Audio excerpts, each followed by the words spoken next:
Hi everyone, my name is Subhadip and I'm a professional tarot card reader and a positivity psychologist. And today I'm going to talk about how you can stop overthinking. Now, guys, does the word overthinking sound familiar to you? I'm sure yes, because our family members, friends, colleagues, or the people surrounding us who are really concerned do at times tell us, Are you overthinking? Stop overthinking. yeah, I'm sure you have heard all of this. Now, today, let's get into the depth of it and find out how we can solve it together. Overthinking can take many forms, endlessly deliberating when making a decision and then questioning the decision, attempting to read minds, trying to predict the future, reading into the smallest of details. The list just goes on. But all types of overthinking have one thing in common. There's very little benefit from the time and effort spent thinking. In fact, there are major downsides to spending too much time with our thoughts, as you may know from personal experience. Some common causes of overthinking. Number 1. Anxiety. Overthinking is the mental equivalent of pacing the floor, driven by the belief that you should be able to solve a problem by exerting enough mental energy. Not being able to makes you feel anxious and agitated and fills you with self-doubt. Point number 2. Friction with those around you. Just as overthinking can exhaust you, it can exhaust those around you. People around you might get tired of hearing you cover the same ground again and again, and your loved ones might get annoyed when you won't make a decision. Your relationships can suffer as a result. Number 3. Missing out on opportunities. It's smart to do your research, but if you think for too long about a decision, you're likely to see opportunities pass you by. For example, a friend of mine delayed buying a house for years as he did endless research, analyzing neighborhoods and market trends and looking for the perfect investment. He finally bought at the peak of the housing bubble. If he would have bought sooner, he would have paid much less and would have had a lot of equity in his own home. Are there opportunities waiting for you that you don't want to miss by overthinking your decision? Perhaps it's a good time to make your move. Number 4. Feeling like you're spinning your wheels. You probably recognize that you have been down the same mental road many times and yet you continue, like you're stuck in a loop. It's frustrating and draining. Overthinking can be a hard habit to break because it feels like doing something, but on some level you know it's just wasting your time and effort. Guys, if you're new to this particular channel, I would request you to click onto the subscription button so that you get to watch more interesting videos like this, and click onto the notifications button next to it so that you do not miss out any of these videos. Now guys, here are the top antidotes for overthinking.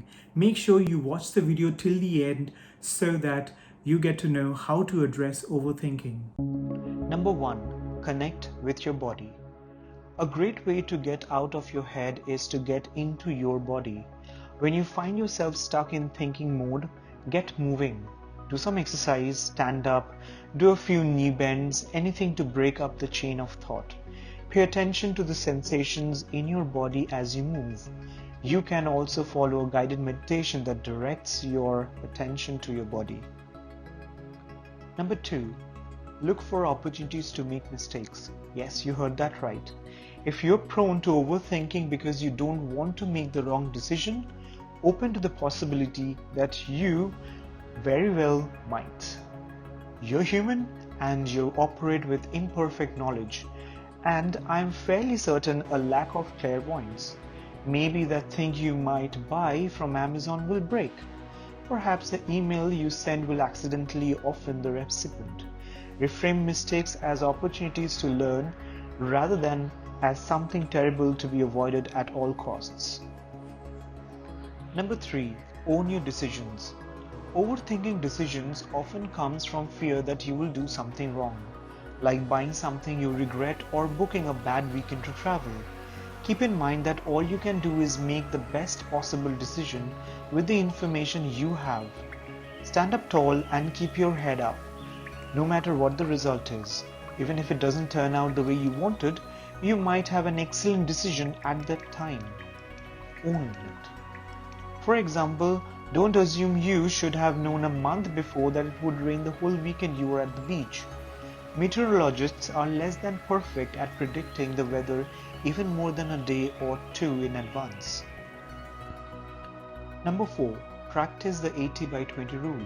The first 20% of our time and effort often produce 80% of the benefit from a given outcome. The remaining 20% of our effort only yields an additional 20% of the benefit, a concept I learned from a book, The Healthy Mind Toolkit. For example, the first hour of research on a new coffee maker provides the majority of what you need to know to make a sensible purchase. The next 4 hours are likely to add little value to your decision. Improve your efficiency by moving on after you've given a topic or a dilemma a reasonable amount of thought before wading into continued thinking that brings little return. Number 5. Identify when you're overthinking. Sometimes it can be useful just to say it. That's overthinking. Train your mind to release unnecessary thinking by calling it when it is. Then direct your attention to something tangible, such as the food you're eating, the work you're doing, or the person you're talking to. Number 6. Practice mindful awareness. Contrary to what the word might sound like, mindfulness isn't about spending more time thinking. Instead, it's about deliberately focusing on what is real and opening to whatever your reality is. Rather than trying to solve problems by overthinking, you can develop a different relationship with your thoughts, becoming less identified with them and not taking them so seriously. A mindful response to overthinking might include recognizing it as such, opening to the relevant uncertainty, and then directing your attention toward what you can experience with your 5 senses. It's coming home to your present. Number 7. Embrace uncertainty. Overthinking comes from a drive to know something that is probably unknowable. Things like what the best product is or what someone really thinks of you. Research shows that the more we try to gain certainty about the unknowable, the less confident and the more anxious we feel. Instead of trying to gain elusive reassurance, learn to welcome uncertainty. It's what makes life an adventure.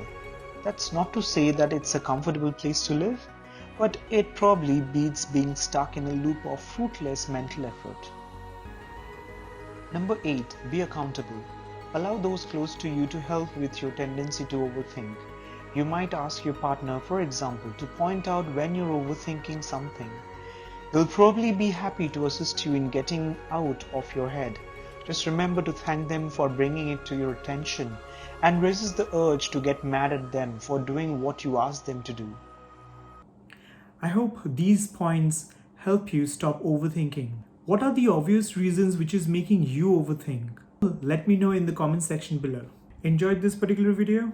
Well, hit the like button, share it with your loved ones, and do not forget to subscribe to my channel in order to watch more videos like this. Thank you for watching. Let's rise up together.